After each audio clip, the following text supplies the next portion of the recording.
किसी का देहावसन हो जाता है तो ब्राह्मण देवता गरुण पुराण की कथा सुनाते। पर मेरे मन में एक बात आती है कभी कभी, हमारे कुछ ब्राह्मण देवता भी यहाँ बैठे हैं, ये सब भी यहाँ विराज रहे हैं। गरुण पुराण की कथा किसी की मृत्यु के बाद ही होती है, पर मुझे ऐसा लगता है मानव को जीते जी पढ़नी चाहिए। किसी की मृत्यु पर ही क्यों पढ़ सुनते हो उसको? अरे उसमें बहुत सारी ऐसी बातें हैं जो मानव को सीखनी चाहिए। तो किसी की मृत्यु के बाद में ब्राह्मण देवता जो संस्कार कराते हैं वो घर आके गरुण पुराण सुनाते हैं। पर गरुण पुराण कभी सुनिएगा, आपको लगेगा अरे बताओ इसको हमने कहां के लिए रखा है किसी की मृत्यु के बाद, ये तो जीवन भर पढ़नी चाहिए। ऐसी है गरुण पुराण। तो गरुण पुराण में कथा आती है कि एक तोता पेड़ के ऊपर बैठा था और यमराज जी नीचे से जा रहे थे। तोते को देख करके यमराज जी हंस गए। कोई और हंसे तो बात समझ आवे, यमराज किसी को देख करके हंस जाए, पुलिस वाला किसी को देख करके मुस्कुरा जाए तो निश्चित है कि डबल मीनिंग हो सकते हैं। जरूरी थोड़ी खुश होके ही हंस रहा हो। कई बार पिक्चरों में दिखाते हैं ना कि जब अरेस्ट करने पुलिस वाले आते हैं तो बड़े खुश होके आते हैं। और बताओ सेठ जी कैसे हो? बहुत बढ़िया साहब, कमाई धंधा बढ़िया चल रहा, चलो अब आप जेल की हवा खाओ। खुशी खुशी भी आते हैं। तो यमराज जी जब खुश हो गए, देख करके मुस्कुरा गए, तो तोते का बीपी हाई हो गया। ये मुझे देख के हंस क्यों रहे हैं? कोई और हंसे चलेगा, यमराज क्यों हंस रहा है? कहीं ऐसा तो नहीं मेरी मृत्यु होने वाली है? और इसी चिंता में तोता जो था वो व्याकुल हो गया। तोते के मित्र थे गरुण जी, भगवान के वाहन। एक दिन भगवान की सेवा से अवकाश लेकर के गरुण जी अपने मित्र तोते से मिलने गए। देखा तो तोता बिस्तर पर पड़ा था, बुखार चढ़ रहा है, चिंता में बैठा है। गरुण जी बोले क्या हो गया भैया, तू इतना चिंतित क्यों दिख रहा है? तोता बोला कि वो कल मैं बैठा था डाल पे, बहुत ठंडी हवा चल रही थी, बड़ा प्रसन्न था, इतना सुख था मेरे जीवन में, लेकिन एक हंसी ने संपूर्ण सुख को दुख में बदल दिया। बोले हंसी ने? बोले हाँ, मैं डाल पर बैठा था, यमराज जी मुझको देख के हंस गए। भैया मुझे बहुत भय लग रहा है, यमराज हंस रहा है, इसका मतलब मेरी मृत्यु आने वाली है। आप जाके यमराज जी से कह दो ना, आपकी तो बड़ी पहुंच है, उसको कह दो अभी मेरे बच्चे छोटे हैं, मेरी पत्नी मुझसे बहुत प्रेम करती है, मैं मर गया तो कैसे जिएंगे ये लोग?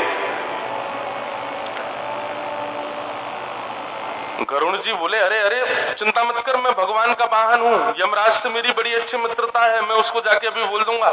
लेकिन ऐसा भी तो हो सकता है कि मैं कहीं यमराज के पास गया, तेरी मृत्यु हो गई, तो एक काम, तेरा घर पता चल गया यमराज को, इसलिए मैं तुझे कहीं और पहुंचा देता हूं, वहां यमराज नहीं आएगा।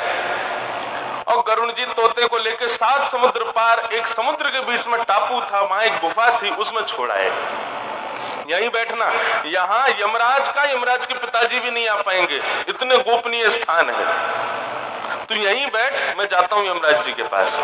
तोता बड़ा खुश, जय हो मेरे मित्र गरुण जी, आप जाके यमराज जी को बोल दो मुझे मारे नहीं। गरुण जी पहुंचे यमलोक, यमराज जी के पास। यमराज जी ने स्वागत किया, आइए गरुण देवता, बताइए कैसे आना हुआ? बोले बातें सब बाद में, हमारी बात सुनो। तुम भाई पूरी दुनिया को मारो, सबका ठेका तुम्हारे पास, लेकिन हमारे यार दोस्त मित्रों को तो छोड़ दो। यमराज बोला आपका मित्र कौन, कहां, कैसे, क्या है, बता दीजिए, नहीं मारूंगा। बोले बाकियों की बाद में बताऊंगा, लेकिन अभी एक के ऊपर संकट है। आप कल एक वन में गए थे, डाल पर एक तोता बैठा था, उसको देख के आप हंस क्यों रहे थे, पहले ये बताओ? वो मेरा मित्र है, उसकी मृत्यु होने वाली थी, आप इसीलिए हंस रहे थे ना?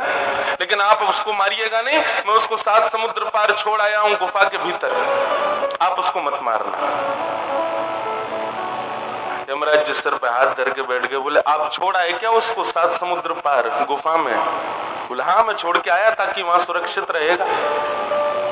बोले मैं इसीलिए तो हंस रहा था कि ये यहाँ बैठा है और कुछ घंटे बाद 7 समुद्र पार एक टापू में गुफा में बिल्ली का भोजन ये बनेगा, बिल्ली इसको खाएगी। मैं यही सोच के तो हंस रहा था कि ये 7 समुद्र पार पहुंचेगा कैसे। यहाँ ठंडी ठंडी हवा खा रहा है, इतना आनंद ले रहा है, और कुछ घंटों बाद इसको बिल्ली के पेट में पहुंच जाना है। 7 समुद्र पार कैसे पहुंचेगा। गरुड़ जी बोले सच में वहां बिल्ली खा गई क्या? बोले हाँ, अब तो वो आने वाला होगा, समय हो गया उसका मरने का। गरुड़ जी पहुंचे तो देखा तोते के बेचारे के पंख पड़े थे और बिल्ली उसका भोग लगा गई। मृत्यु कब, कहां, कैसे, किस योजना से होने वाली है आप नहीं जानते। लोग अपना ट्रिप बनाते हैं, 3 साल से बन रहा है महाराज, नहीं जा पा रहे, नहीं, 3 साल बाद चले गए और उसी ट्रिप पे ही मृत्यु हो गई। 3 साल से इसलिए नहीं जा पा रहे थे क्योंकि उसी ट्रिप पे ही मृत्यु होनी थी। सब पूर्व डिसाइडेड है। तो लक्ष्मी जिसको व्यक्ति कभी नहीं चाहता मुझसे दूर जाए, चली जाएगी। दूसरा मृत्यु जो कभी नहीं चाहता व्यक्ति कि मुझे कभी आवे, आ जाएगी।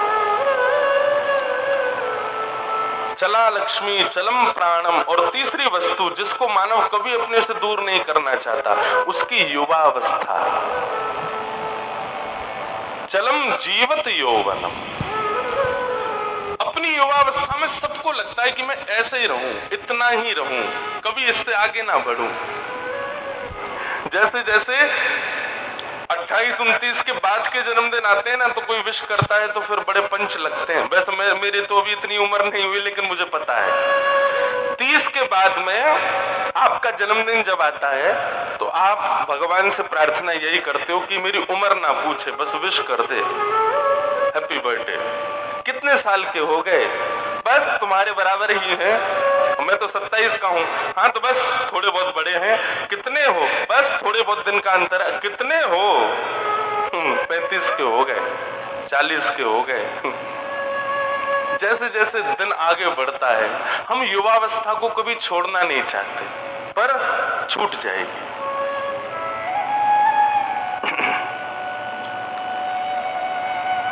लक्ष्मी, प्राण और युवावस्था, ये 3 ऐसी वस्तु हैं, इनसे कौन मोह नहीं करता? वैष्णव मोह नहीं करता, भगवत भक्त इन तीनों से मोह नहीं करता। ना उसको लक्ष्मी की चिंता है, ना उसको प्राणों की चिंता है, और ना ही उसको अपने लुक्स की, अपने यौवन की, अपनी युवावस्था की चिंता है। उसको केवल ये चिंता, समय कम है, ठाकुर जी मुझे प्राप्त हो जाए। अत्यंत संसारी व्यक्ति इन तीनों चीजों के लेश से भयभीत रहता होगा कि ये मुझसे दूर